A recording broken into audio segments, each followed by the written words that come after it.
Jesse, we do have Commissioner Bazine, Anjali Bazine is in the attendees, if you could help promote her.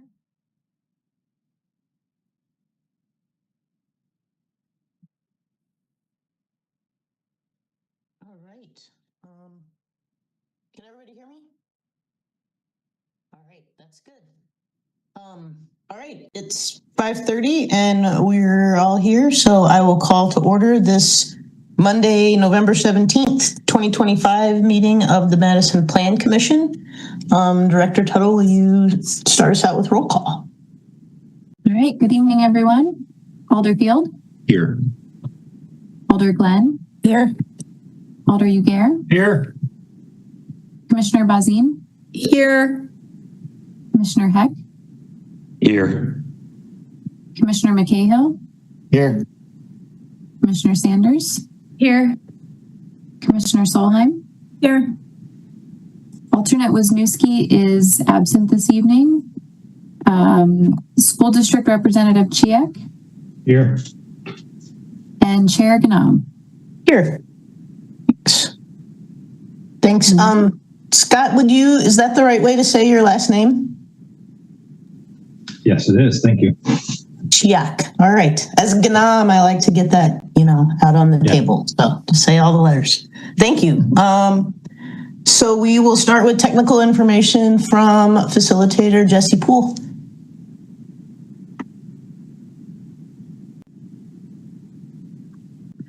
All right, welcome to our virtual Plan Commission meeting. If you lose connection at any point during the meeting, you can reconnect by clicking the link or calling the number in your original email.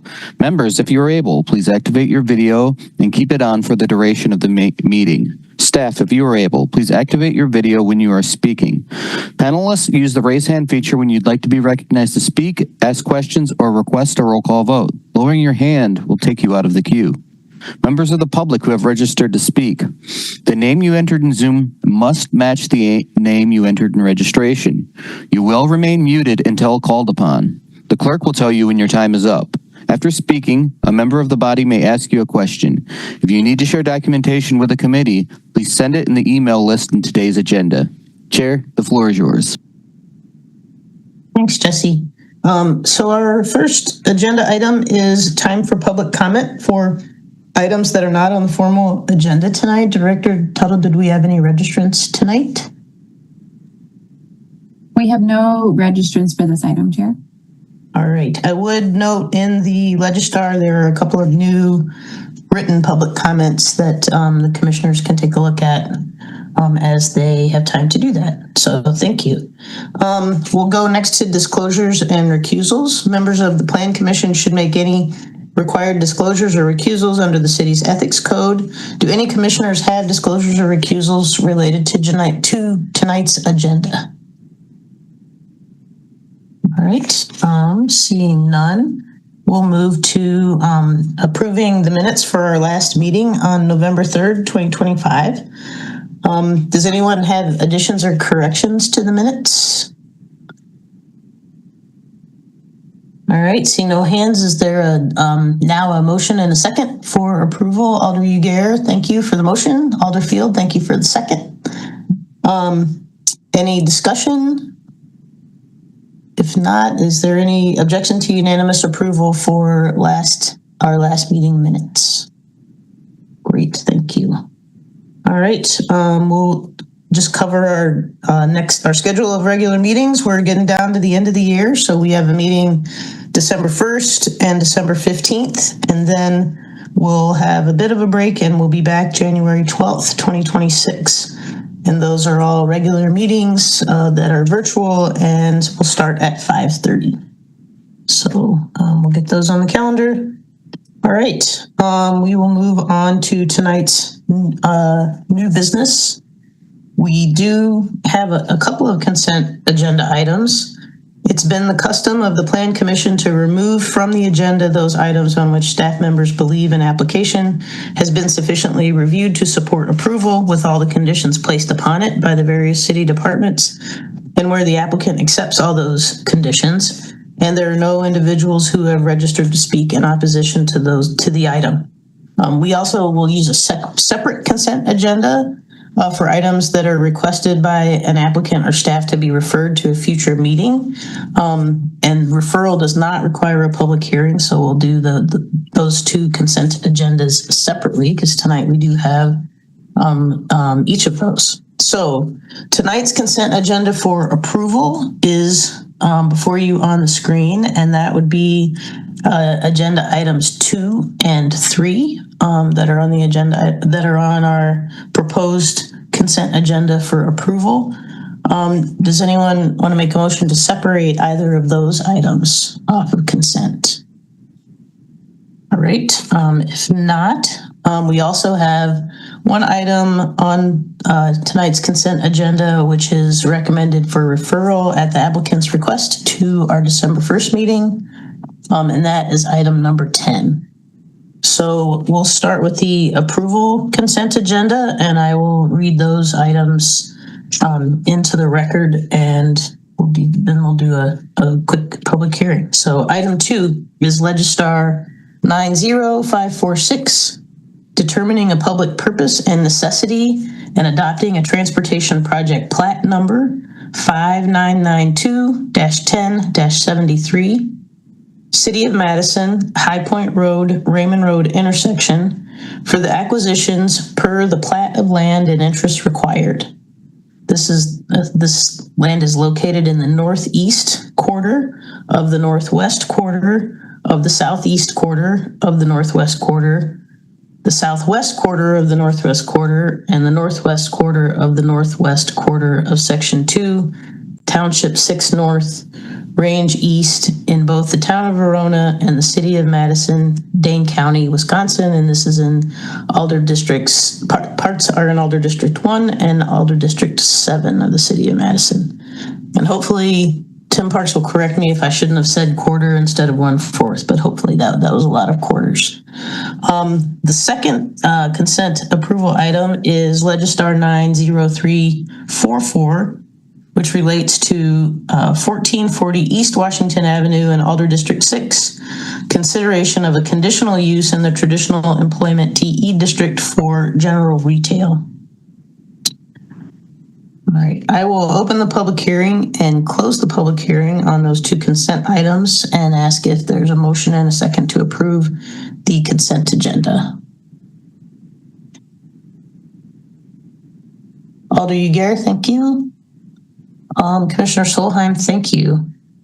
Is there any objection to unanimous approval for this first consent agenda for approval items? All right, those are passed. We'll now look for the referral, and this is for referral to our December 1st meeting, and that is Legistar 89236. Relating to 139 West Wilson Street in Alder District 4, consideration of a conditional use in the UMX Urban Mixed Use District for a new building with greater than 6 stories, and consideration of a conditional use pursuant to Madison General Ordinances Section 28.134 paren 3 for projections into the Capitol View preservation limit to allow construction of a 16-story apartment building with 320 units. I would ask if there's a motion and a second to refer item 10 to December 1st. Alder Glenn, thank you. Alder Field, thank you. Any objection to unanimous approval for the referral item? All right, seeing none, that is referred to our next meeting. All right, we will go back into our regular agenda, which will take us to item 4. And that is Legistar 90345, relating to 4718 Hammersley Road in Alder District 10. That is consideration of a conditional use in the Suburban Residential Consistent 1, SRC1 district for a daycare center. And we will start with a staff presentation. Planner Parks is here with us, so I'll give you the floor. Thank you, Chair, members of the Plan Commission. Just briefly, for 4718 Hammersley Road, the applicant is seeking to convert an existing commercial building last used as a mosque into an adult daycare center offering daily activities and programming for seniors. The site is located at the western end of Hammersley Road, adjacent to the Beltline Highway and just south of the cul-de-sac of Starlight Drive. As part of the conversion of the building, the applicant will be closing the entrance that currently exists to Starlight Drive, and there are conditions of approval from the Traffic Engineering Division related to removal of that driveway. The area that was previously accessed to the site from Starlight will be replaced by a trash enclosure and grassy area. Anticipated occupancy for the adult daycare center is 38, which would be 30 seniors and 8 staff. And then staff believes that the proposed daycare center is consistent with adopted plans. Standards 1 through 6 for conditional uses are applicable, and staff feels that they can be met due to the modest size of the proposed use. And staff does not believe that the proposed conditional use will impede the normal and orderly development of surrounding properties. Staff is not aware of any evidence that the use will be detrimental or endanger public health, safety, or welfare, or impair or diminish uses, values, and enjoyment of surrounding properties. We are recommending approval subject to the conditions in the staff report, and I'll be happy to answer any questions after the public hearing. Thank you. Thanks, Tim. We do have registrants for this item, and we'll open the public hearing. Just a reminder that we have a 3-minute limit on presentations by the registrants, and Director Tuttle will help us through our list tonight. Thanks. Okay. We have our first registrant for the evening is Christopher Miller of District 10, registered neither support nor opposition and wishing to speak.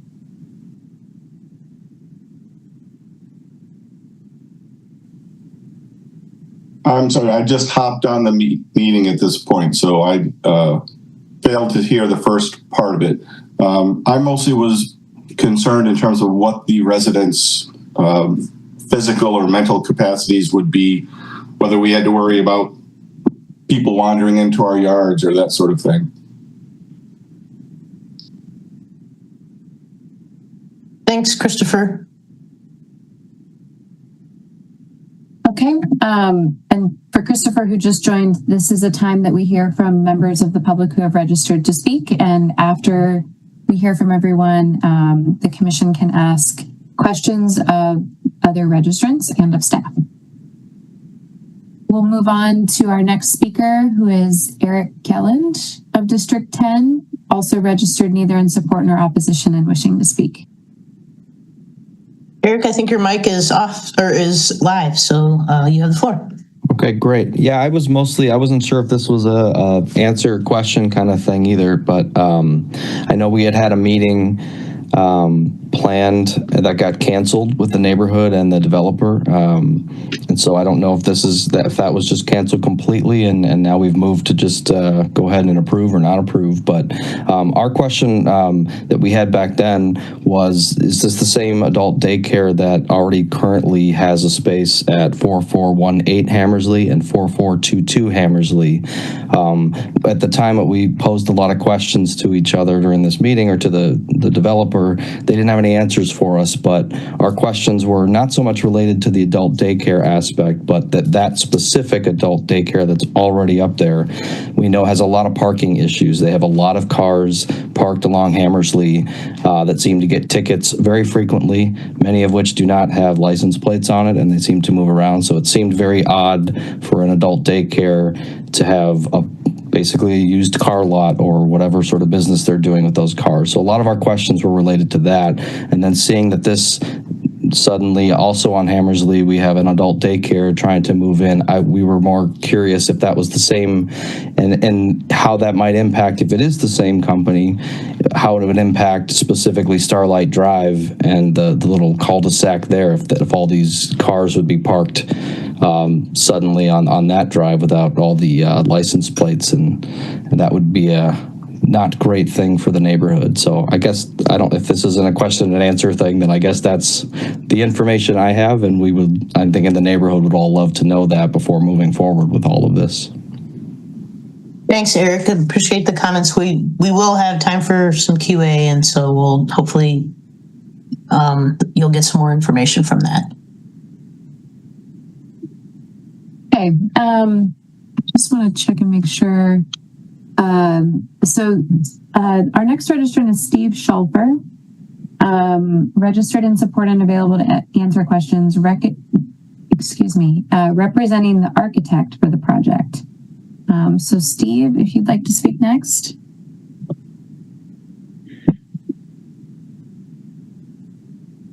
Yeah, hello.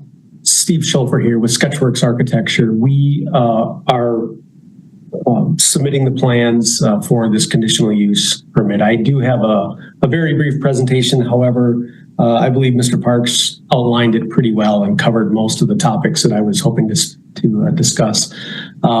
Yeah, there we go. Thank you for pulling that up. So, this is the location here. I think Tim had identified that we'll be closing off Starlight Drive and therefore eliminating any traffic coming off of Starlight Drive.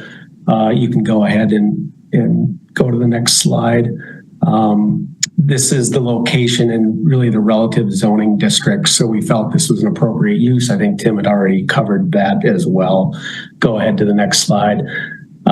Just an image of what this facility currently is. There really isn't intended to be a lot of exterior modifications to the building. However, the site plan, if you flip to the next slide, is currently we understand that when it was occupied as a mosque, there was a lot of parking. In response to the gentleman's question regarding the parking and the other daycare, no is the answer. This is not a same facility as the other users. In fact, I believe when that question came up, there maybe Tim could possibly respond to this a little better, but I don't believe there was any licensed facility found at that location, or at least not that we were aware of. So if there's a parking concern happening, I'm not quite sure how to address that one. I can tell you, however, if you flip to the next slide, that thank you. This is the new site layout, and there is an intention to restripe and repair the lot, close off Starlight Drive, and really a reduced parking demand for this facility. They will have approximately 8 staff, depending on the participant counts. Participants would be somewhere upwards of 25 to 30 participants with associated staff. The participants do not drive typically, so they would be brought in with a private transportation provided by the operator, Always Best Care. And therefore the parking demand in itself is only going to be for 5 to 10 staff members and perhaps a couple of visitors. So we have about 30 seconds left, so just to maybe manage your time if there are key points. Thanks. Thank you very much. I'm just about done here. So all the traffic will be Hammersley Road, and really just wanted to illustrate this image of the proposed site plan. I would ask that the operator, David, who I believe is on the call tonight, address any of the other questions that were brought up. And that's all. Steve. Thank you. As Steve noted, we do have David Ogunaki, registered in support and available to answer questions. And David is representing Always Best Care Madison with the applicant team. We also have registrants Lane Larson of District 10, registered neither support nor opposition, available to answer questions. And Sarah Stauber of District 10, registered neither support nor opposition and available to answer questions. And that is all of our registrants for this, Chair. Thanks, Megan. Alder Field, I see you do have questions for our registrants, so thank you. Thank you, Chair. Question for David. So David, thanks for joining the meeting tonight. I wanted to see if you had anything to add about future operations of this site or operations at any of the nearby properties, as some of the registrants had asked about when they spoke. future on this site? Yeah. So, I mean, in terms of, the site is being used as stated in the conditional use permits for adult daycare. That is the only purpose for this site at this moment. We do not have a plan to use it for anything else. Okay, thank you. Thanks. Other questions for applicants? Commissioner Heck, thanks. Thank you. I just want to make sure we're totally clear on this. David, do you operate another adult daycare in the vicinity, or is that a misunderstanding, do you think, on the neighbor's part?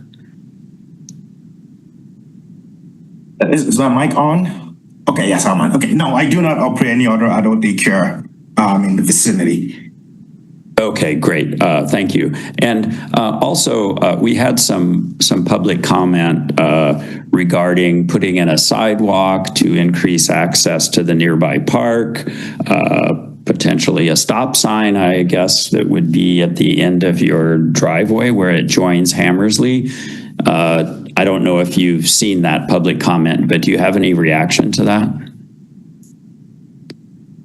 No, perhaps Steve can help me out there if that's, but yeah, I do not have any comment on that. Okay, Steve, do you have anything? Sorry, Emily, I'm taking over your job. No, that's good. Hello. Yeah, with regards to the stop sign, that's not a concern whatsoever. In fact, I think one of the items that was identified by the alder was that there is some confusion with the bike path along the Beltline that creates some traffic confusion for bicyclists. So we're happy to create signage and mitigate that situation. Regarding the sidewalk, I guess I'm not completely clear on where that sidewalk would be located. I do think that adding a sidewalk across this property would not be beneficial to a lot of people, but maybe I'm misunderstanding the situation.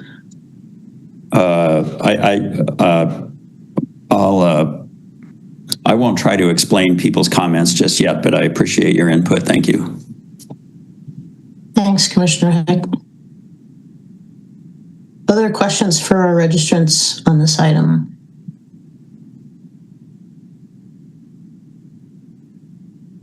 All right. Seeing none, we'll close the public hearing on this item and then ask if there are questions for staff.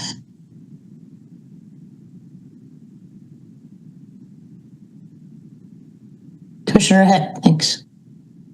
Thanks. I guess I am just curious about the idea of an applicant such of this, if they would have to put in a private sidewalk and that would connect in the way public comment was suggesting. That seems unusual to me, not unheard of. But I also understand why some folks, I think one neighbor kind of hinted that he was concerned about giving people access to their backyards, people getting access through this property, that the public being able to go through the private property to get to the Starlight Drive, is it called? Would that be unusual, or? Well, the one, I'll try my hand at this, pitch hitting for Chris Wells, who was the reviewing planner on it, but my understanding is that the public comment suggested that the sidewalk that runs along the eastern wall of the building, that it might be extended to Starlight Drive.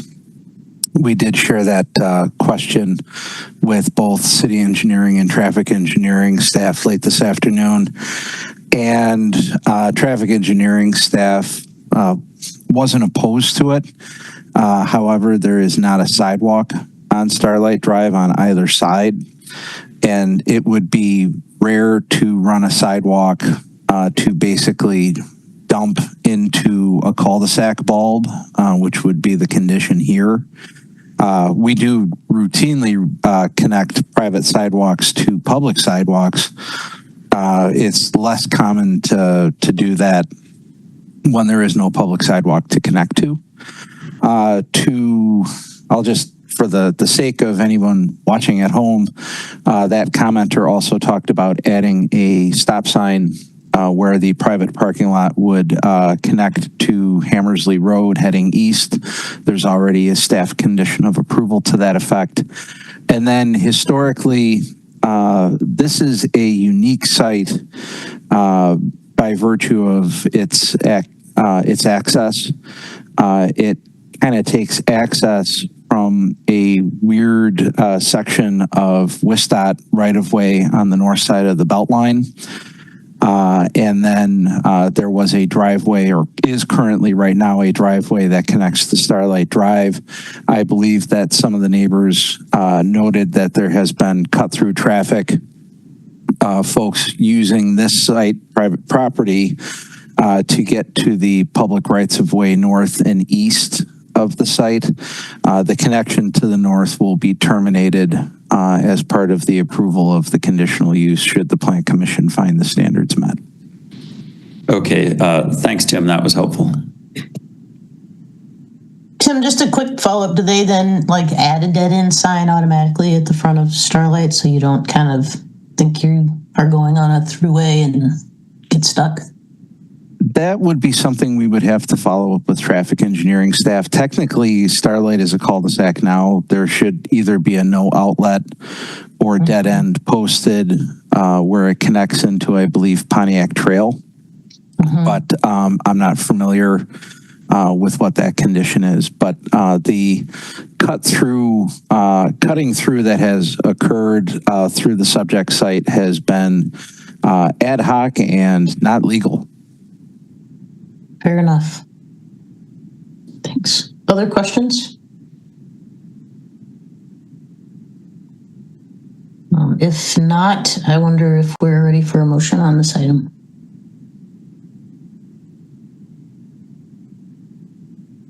Commissioner Solheim. I will move that the Plan Commission find that the standards for conditional use are met and approve a conditional use in the SRC1 district for a daycare center at 4718 Hammersley Road, subject to the conditions in the staff report. Thanks. Alderfield? I need a second. Thank you. Any discussion on the motion? Seeing none, we'll call the vote. Is there objection to unanimous approval for this item? All right, seeing none, the item is approved. Thank you. We will now move to items 5 through 7 on our agenda. And we're going to do the public hearing for all 3 together. So I'll read the items and then we'll go to the public hearing.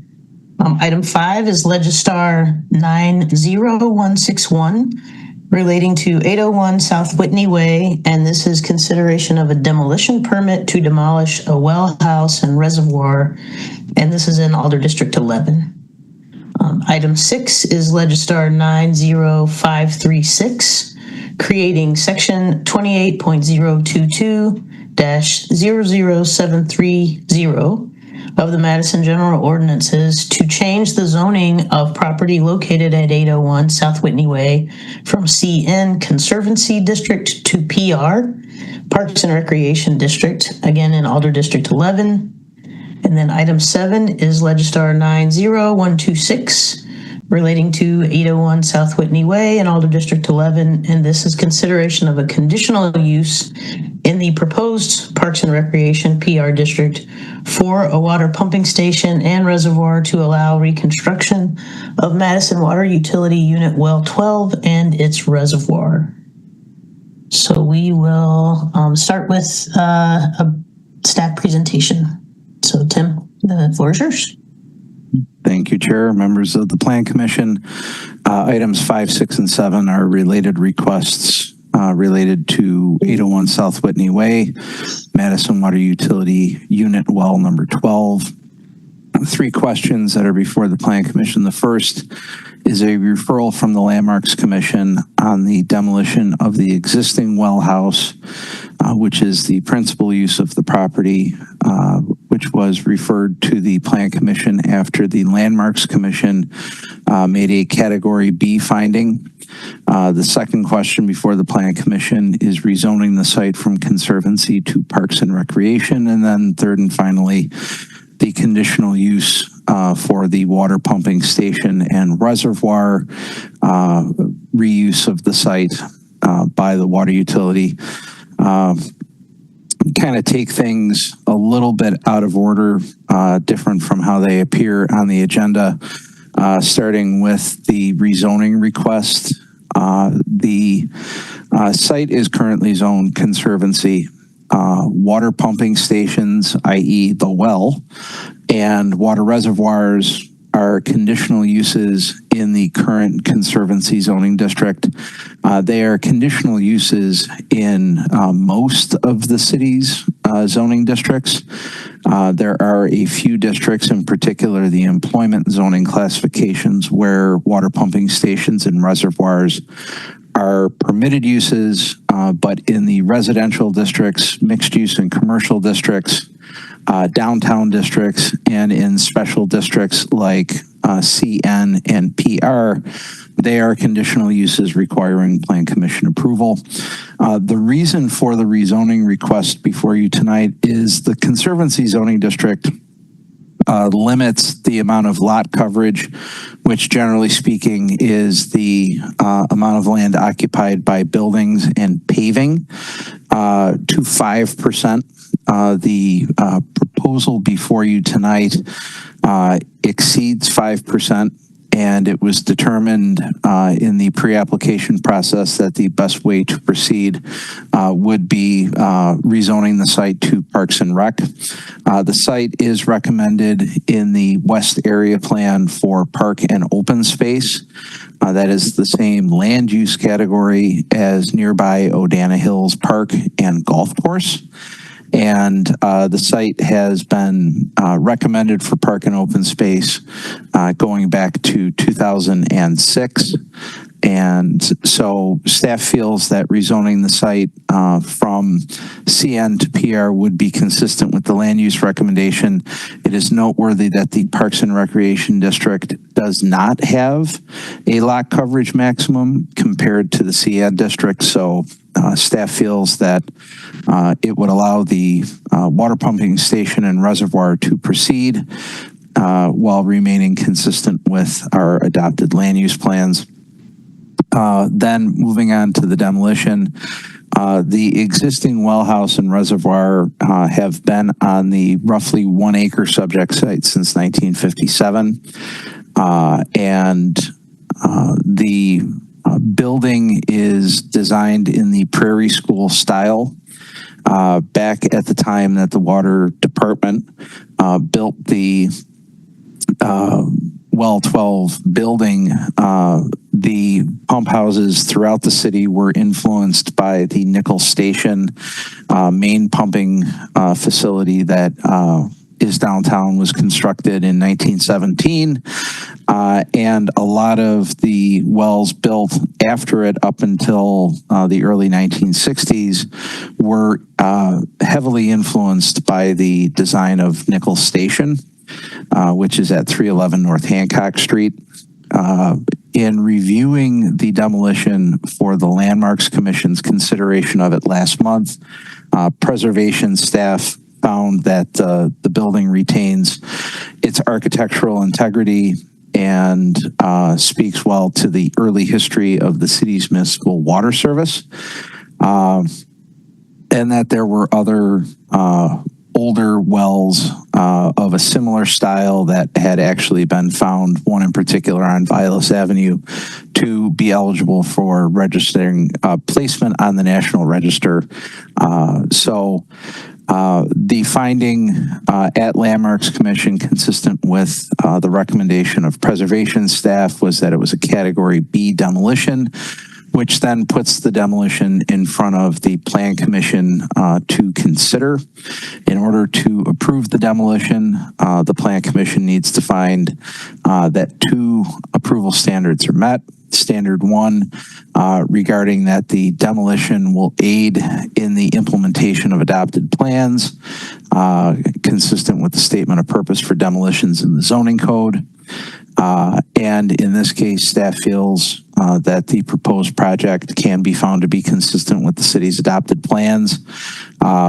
Standard 2 notes that there are factors that are found to outweigh public interest in preserving the historic resource, which can include that the building is in such a deteriorated condition that it is not structurally or economically feasible to preserve or restore, that the building has historic value, but that it has been so altered so that it cannot convey its historical association or architectural significance, or that there is a hazard, public nuisance, or unlawful use of the property.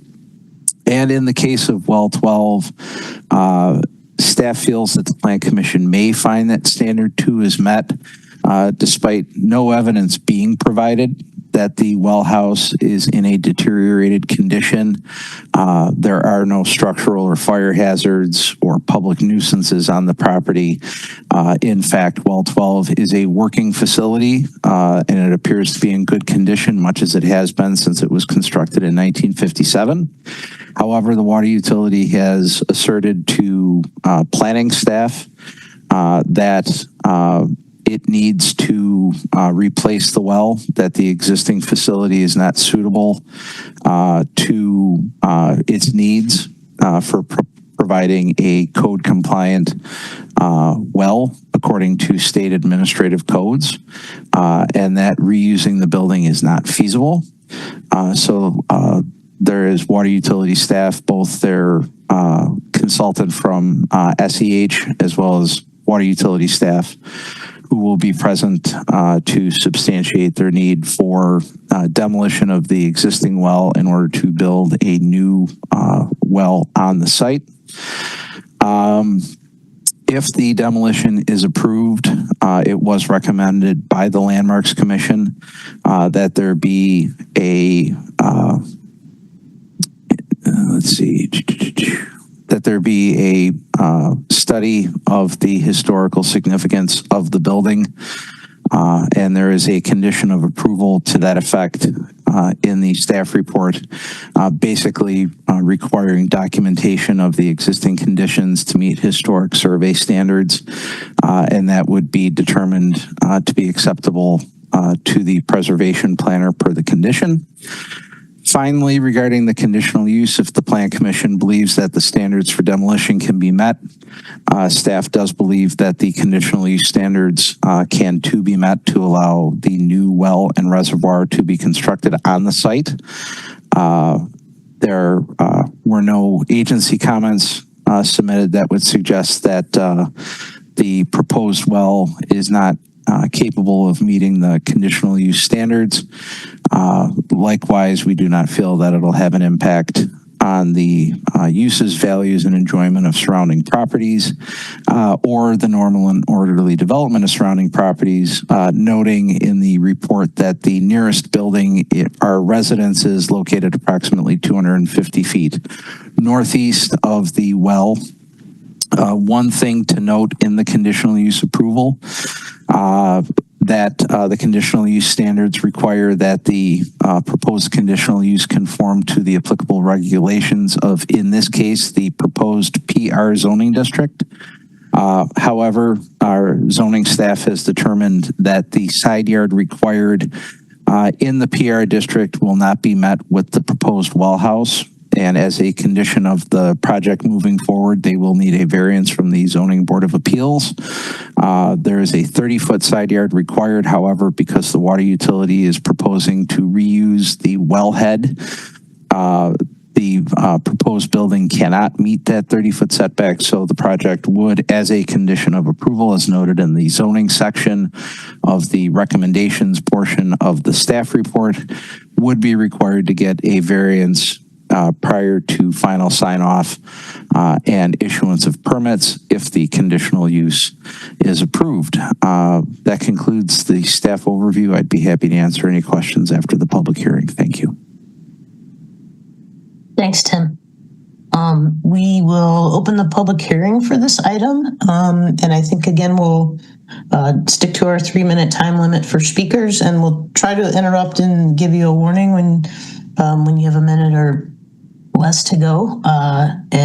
And I will ask Megan to lead us through the list. So thanks. All right. We'll start with Isaac Steinmeier, who is representing the Madison Water Utility, registered in support and wishing to speak. Thanks. Welcome, Isaac. Yes, good evening, everybody. Can you hear me? Yeah, thanks for having. You can hear me? Okay. Thanks for having us tonight. Yeah, just wanted to voice support for the project. Working with Madison Water Utility.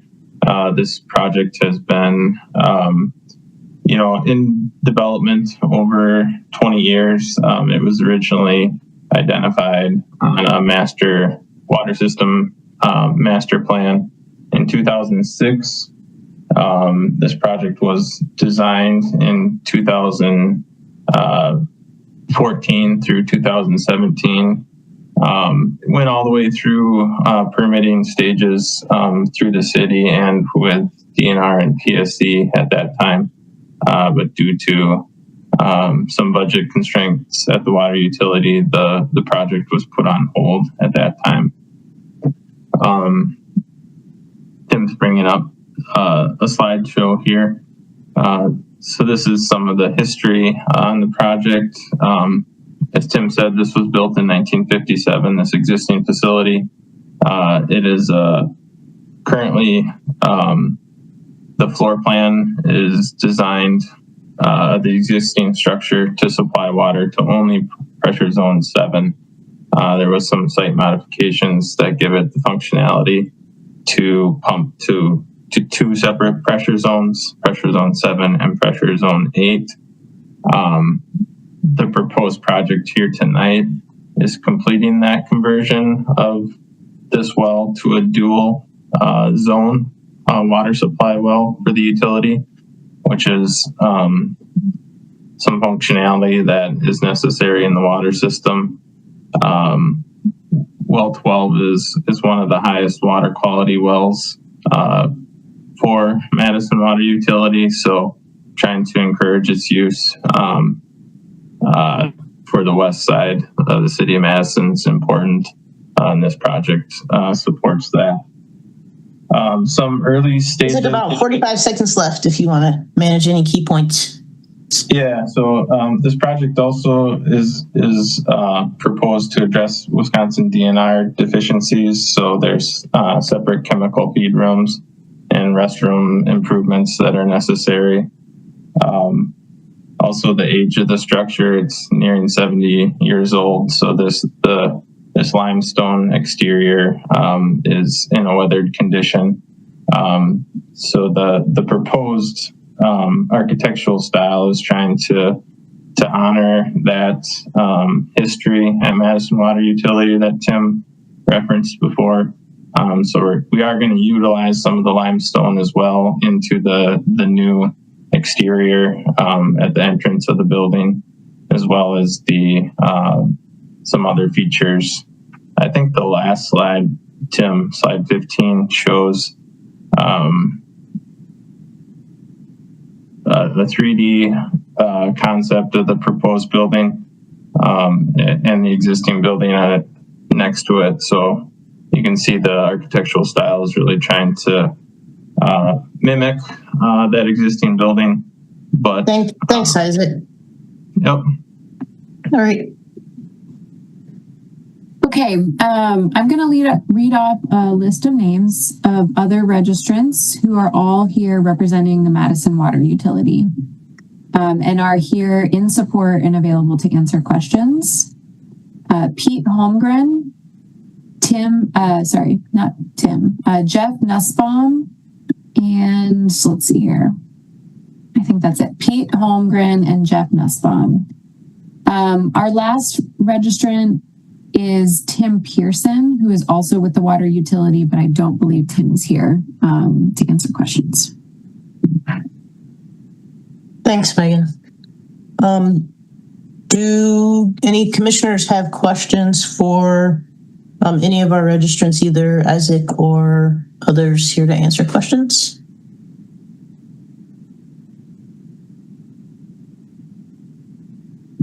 All right. Oh, Alder Tischler, welcome. Oh, thank you. Yeah, I'm doing a town hall with area residents in a couple of days, so that's why I'm joining tonight. But I just wanted to kind of just get some clarification on because when I did tour the facility back in the summer, we talked about some of the ideas of preserving some of the stone, and I just wanted to kind of hear from any city staff, just a rough idea of how much of the stone we can preserve. And then also bringing special attention to the above the building on the front entrance right off of Whitney Way, the name of the well unit number 12, water department, Madison, Wisconsin, if that could be preserved and incorporated into the new structure. It's in relatively good condition. Thank you. Thanks, Alder. I think I wonder if Isaac or your colleagues want to respond to those questions, since we're still in the public hearing phase, and we can also flip that to planning staff if we get in a minute. So does that make sense? I see Pete Holmgren raising his hand. He's with the applicant team. Yeah, I'm trying to get off the dinner, so that's why I know I kind of jumped the. Oh, you're good. Okay. Yeah, Pete, I think, there we go. I think we've got your mic live. Yeah, thanks. Am I able to come on? I was asked to turn my camera on. I don't see an option to do that, though. But I don't. I'm happy. I think the way that we have you set up, it probably won't be an option for you. Oh, that's fine. I was just as requested in the beginning of the meeting. But yeah, thank you, Alder Tischler, for that question. It was a pleasure meeting you on site. We look forward to joining you Thursday as well for the town hall and informational meeting. Yeah, at the time we did discuss the exterior of that building. We will, to answer your question, plan to preserve that address block. Oh, thank you, Tim, for pulling this up again. So. Yeah, one of the earlier slides specifically does show that address block. But I guess as long as we're on this slide right now, I'll also point out that we do intend to, yeah, you can see their salvage sign from existing buildings. So that will be the exact same block reused. As far as the other stone, as you can see called out, will be replicating the material, but that will be new just based on the overall condition and frankly amount of cost involved to kind of reclaim and reuse and refurbish the current stone there. I do think the last slide also shows kind of a side-by-side as to how we intend to ultimately really honor the look of the current facility. We did, Isaac talked a little bit about the kind of the earlier history of this project. At one point we did attempt a design and bid for more of an addition to kind of further preserve some of the, even though it is aging, preserve some of that existing building and allow for an addition to meet the codes that were briefly outlined when Isaac spoke.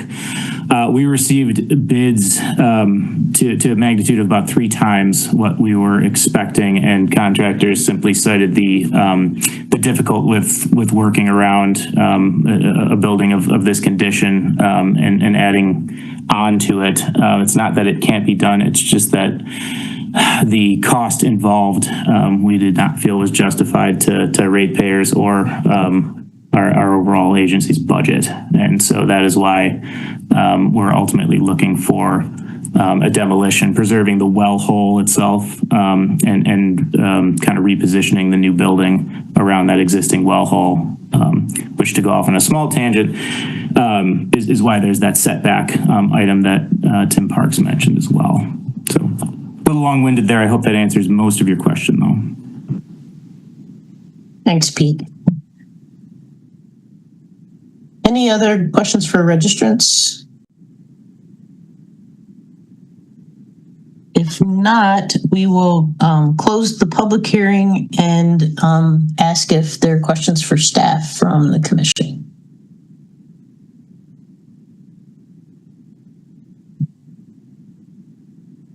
All right, if not, that we may be ready for motions. We'll need to do each motion separately, and maybe we can start with the with item 5, which is the demolition permit. And this is, Megan, this is to approve for our Plan Commission approves that, correct? Plan Commission is the final approval of the demolition ordinance. Alder Uguer, thanks. So I'll move that the standards for demolition permits are met and approve the demolition of the existing well house located at 801 South Whitney Way, subject to the conditions from the reviewing agencies. Thanks, Alder Uguer. Alder Field, is that a second? Thank you. Any discussion? Alder Field? Thank you, Chair. Just brief. I think that the utility did a really good job with the design, and I see that that's pretty well acknowledged in the materials from Landmarks. So I wanted to highlight that for the record and share my appreciation. Thank you. Thank you. Other discussion? All right, and I think maybe we're ready to call a vote. Is there any objection to unanimous approval on on item 5 for the demolition permit? All right, seeing none, that item is passed. Moving to item 6, this is the zoning change, and this was a recommendation to council. Alder Uguer. Thank you, Chair. I move that Plan Commission finds that the standards are met and forward zoning map amendment ID 28.022-00730 rezoning 801 South Whitney Way from CN to PR to the Common Council with the Commission's recommendation for approval. Thanks, Alder Uguer. Alder Glenn? Thank you for the second. Any discussion on this motion? All right.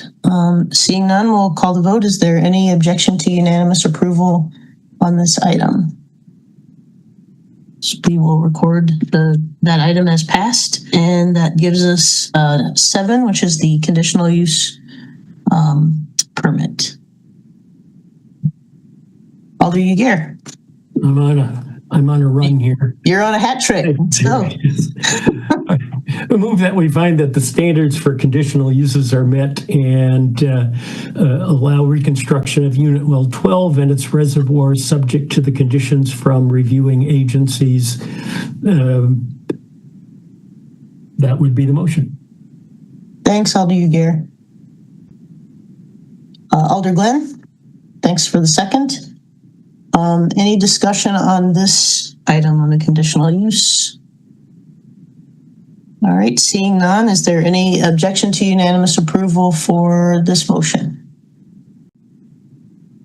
Seeing none, we'll record that as approved. So thank you. Thanks to the water utility folks for coming out to talk us through that, and the presentation from Tim, which was super helpful. We have one more public hearing, and this is for agenda items 8 and 9. So I will read both items and then we'll go to the staff presentation. So item 8 would create section 28.022-00731. of the Madison General Ordinances to change the zoning of a portion of the property located at 3618 Milwaukee Street from TRC1, Traditional Residential Consistent 1 District, to CCT, Commercial Corridor Transitional District, and creating section 28.022-00732 of the Madison General Ordinances to change the zoning of the other portion of the property located at 3618 Milwaukee Street from TRC1, Traditional Residential Consistent 1 District, to TRU2, Traditional Residential Urban 2 District, and this is in Alder District 15. Item 9 is related, and that is Legistar 90127, approving a certified survey map of property owned by 3618 MF LLC located at 3618 Milwaukee Street in Alder District 15. So we will start with a staff presentation to walk us through this one. Thank you, Chair, members of the Plan Commission. Very briefly, items 8 and 9 are related to a 5.1 acre parcel located on the north side of Milwaukee Street, approximately 200 feet east of Walter Street, and sandwiched between the recently recorded Starkweather mixed use and multifamily plat on the west and an Amazon package delivery facility on the east. And it's also bounded on the north by the city's Starkweather Park Conservancy lands.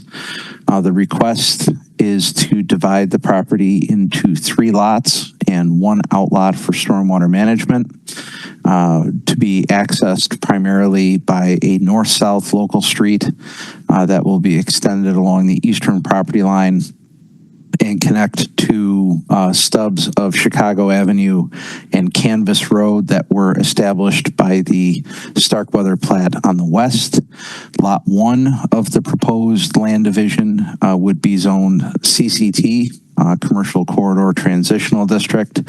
The land to be zoned CCT is recommended for mixed use in the Milwaukee Street Special Area Plan of 2018 and is also recommended for community mixed use on the Comprehensive Plan Generalized Future Land Use Maps as current through last year. And staff feels that the zoning is consistent with those land use recommendations. Similarly, lots 2 and 3 would be zoned TRU2 with the zoning request. The land to be rezoned TRU2 was recommended for housing mix 2 by the Milwaukee Street Special Area Plan and is designated medium residential on the comp plan. Staff feels that TRU2, while allowing slightly taller buildings than recommended in the special area plan, which recommended 3 to 4 story buildings, staff feels that the TRU2 zoning proposed for lots 2 and 3 of the related CSM are consistent with the residential land use recommendations and adopted plans. The proposed zoning districts would also be consistent with zoning that was approved for similarly recommended properties in the adjacent Starkweather plat to the west. And staff feels that the development pattern created by the land division would be consistent with the development pattern to the west, and that the development that will occur on the lots, if approved, would be complementary with the development in the Starkweather plat to the west. Staff is recommending that the Plan Commission recommend approval of the rezoning to the Common Council without conditions, and recommending that the certified survey map to create the 3 lots and the 1 lot outlot for stormwater management be approved, subject to the conditions outlined beginning on page 6. I've been doing so well. Page 6 of the staff report. And with that, I'd be happy to answer questions after the public hearing. Thank you. Thanks, Tim. We'll open the public hearing on items 8 and 9. Megan, if you want to walk us through the registrant list. Yeah, we will first hear from Therese Hansen, representing Kubalo Washako Architects. Tim, I was trying to emulate you. Registered in support and wishing to speak. Thanks. Welcome, Therese. I think your mic is on. Yes, hi. Good evening, Chair and Commissioners. Thank you. My name is Therese Hansen. I'm an architect with the Caballo Washako Architects. It is a mouthful. And I assisted in developing the CSM before you. Thank you for the opportunity to present. I'm just going to share a few quick slides that I think will just graphically depict what Tim had excellently summarized. So if we could go to the location graphic, Tim, this is just helping to identify the location of the parcel located just south of Starkweather Park along Milwaukee Street. It's seen here outlined in white. And then on the next slide, we're going to zoom in a little bit closer. And then we'll see on the next slide here that has 5 acres. And that's currently zoned TRC1, an undeveloped parcel. And I think appropriately determined to be sort of sandwiched between this 3650 Amazon delivery site and the Starkweather plat, which is off to its west. On the next slide, we're actually showing on the next slide the proposed street network that was included with that Starkweather plat, and I think maybe particularly calling out Chicago Avenue and Canvas Road as we go to the next slide to see how both of those streets are then continued onto this new CSM. So as we extend those 2 roads and the bike and walking trail dedication, which goes along Milwaukee, this is indicating just sort of the intention for this to be a really seamless network with this parcel and the adjacent. On the next slide, we're highlighting the new street on the east side of the parcel.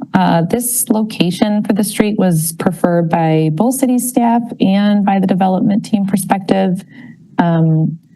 It is, from our perspective, it provides a great strategic buffer between the residential uses proposed for the site and the delivery station off to the east.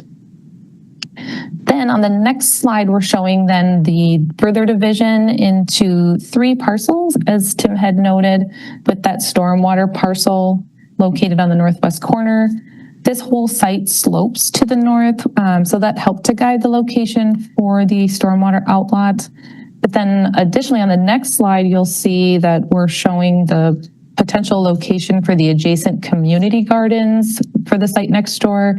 And so this stormwater outlot position was also strategic in that it ensured that we weren't putting buildings close enough to the gardens that we might put shade over those, that next door neighbor. So that was an additional reason for the stormwater parcel as is. Teresa, you're about half a minute. Thank you. Yep. Then we're seeing here that mid-block connection, which was important for pedestrian continuity. And just the last 2 slides here, which highlight the relationship to the area plan. Here's the 3618 Milwaukee Street parcel. And then if we go to the last slide, we're seeing, again, sort of a zoomed in relationship that highlights what Tim had noted with those TRU2 parcels aligning with the residential mix 2 and the CCT parcel aligning with the mixed use zoning along Milwaukee Street. Thanks, Teresa. Okay. I'll note that we have a couple of other registrants with the applicant team that are here in support and available to answer questions. We have Tyler Krupp of Threshold Development Group and Zach Dressler of Beerbecker. Our next speaker is Joe Pajak of District 15, registered neither in support nor opposition, but wishing to speak. Hello, can you hear me? We can. Hi. I kind of joined this and said I wanted to speak just in case any questions arose. I'm a resident on Milwaukee Street, so obviously traffic and traffic patterns can be somewhat of an issue. My first question is that new street that's proposed to run north-south, furthest to the east of the parcel. I don't believe the street was named. Is that going to have access to Milwaukee Street? So, Joe, this was a comment time, but it's possible. It may be possible for the commission to follow up on your questions after your turn to speak. Yep. Oh, okay. Yeah. So, if you have other comments to share, go ahead. Yeah. Yeah. I guess just there is no sidewalk on that side of the street, the north side of Milwaukee Street. Once you get to Amazon, going all the way down to, I believe it's West Corporate Drive. So you'd have a large chunk there with no sidewalk unless you intended to extend the sidewalk from like the post office near West Corporate Drive up along that development in front of Amazon. And that entryway to Amazon already is, you got 200 plus vans going in and out of there. And then you're going to put a street right next to it running north and south. I don't see how that's going to work.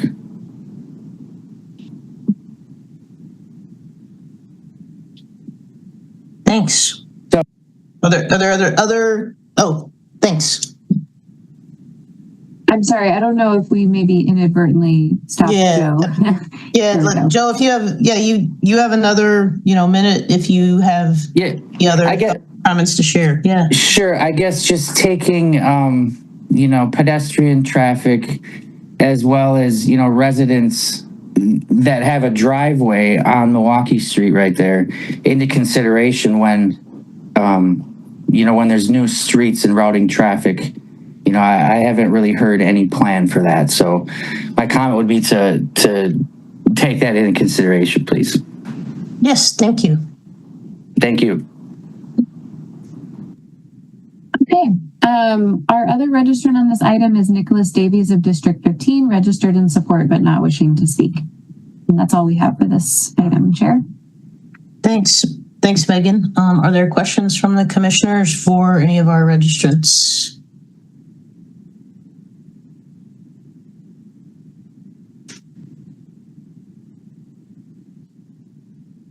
Commissioner Solheim, thanks.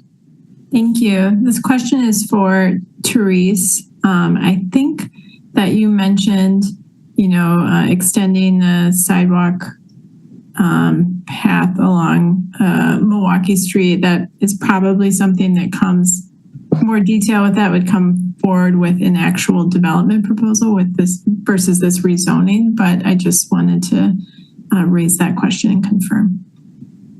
Yes, thanks for the question. So the intention there is that with this development, we will be dedicating additional right-of-way on the south side of the parcel so that Milwaukee Street can be reconfigured in the future. Those plans, I think, are possibly under development by the city now. But I believe that in the special area plan, the goal was to provide a mixed use walking and biking trail on the north side of Milwaukee. And so the potential for those visions to develop are being held through this dedication of land on the north side of Milwaukee. Wonderful. Thank you so much. Thank you. Commissioner Solheim, other questions for registrants? Commissioner Heck, thanks. Thank you. And Therese, could you just also verify that road is planned to go all the way through to Milwaukee, correct? That new north-south road? That's correct. Okay, thank you. Yep. Thanks. I wondered if, Tim, I thought maybe that was shown on one of the slides, and I don't know if that's something that we could just take a peek at during this time.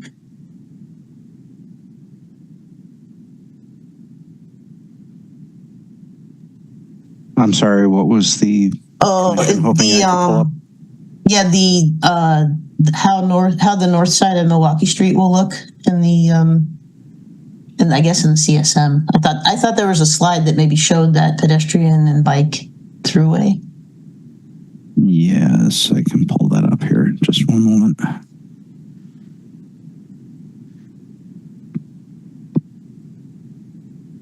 Is this the slide that you were hoping to see, Chair? I think so. Commissioner Heck is nodding too, so I think that's, I think just this bubble that there is an intent to extend that bike and walking trail across the parcel at least. So, all right, thank you. One last call for questions from the commission. Seeing none, we'll close the public hearing and ask if there are questions for staff on these two items, 8 and 9.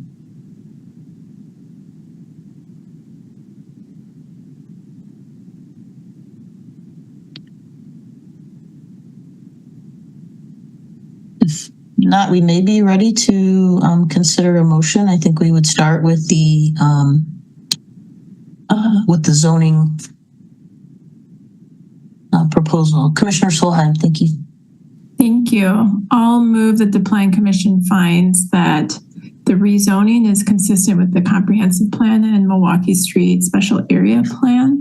Therefore, the standards are met, and for the zoning map amendment ID 28.022-00731 and 28.022-00732 to rezone 3618 Milwaukee Street from TRC1 to TRU2 and CCT.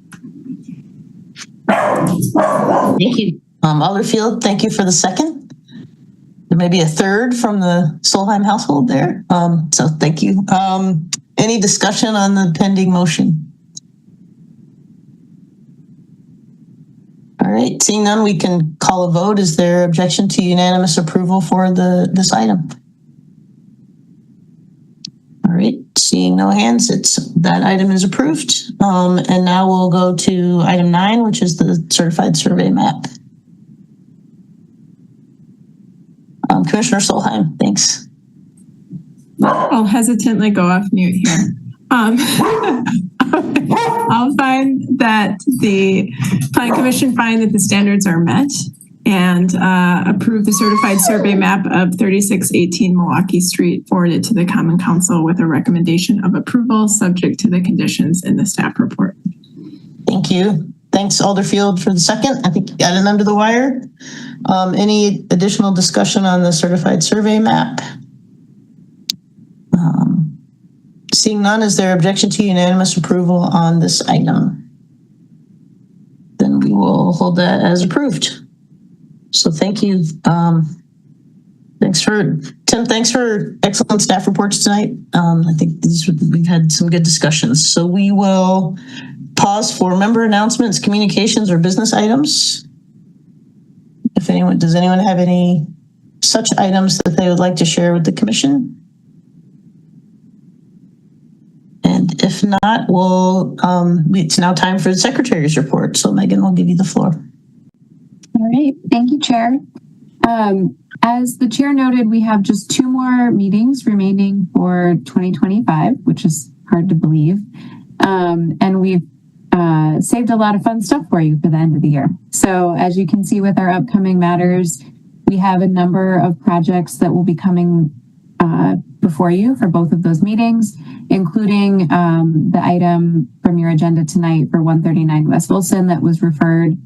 Our meeting on December 1st will include a number of zoning code changes I mentioned last time are part of the Housing Forward initiative that we've been working on throughout the year.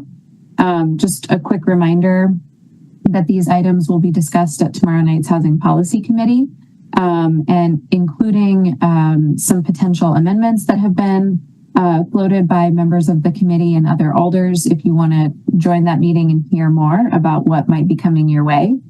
And the specific ordinance is related to changes to the TOD overlay. The text piece of that will also be at the Transportation Commission on Wednesday night. So that'll be a discussion that has a little bit of a longer history about how the TOD has been going since it was adopted.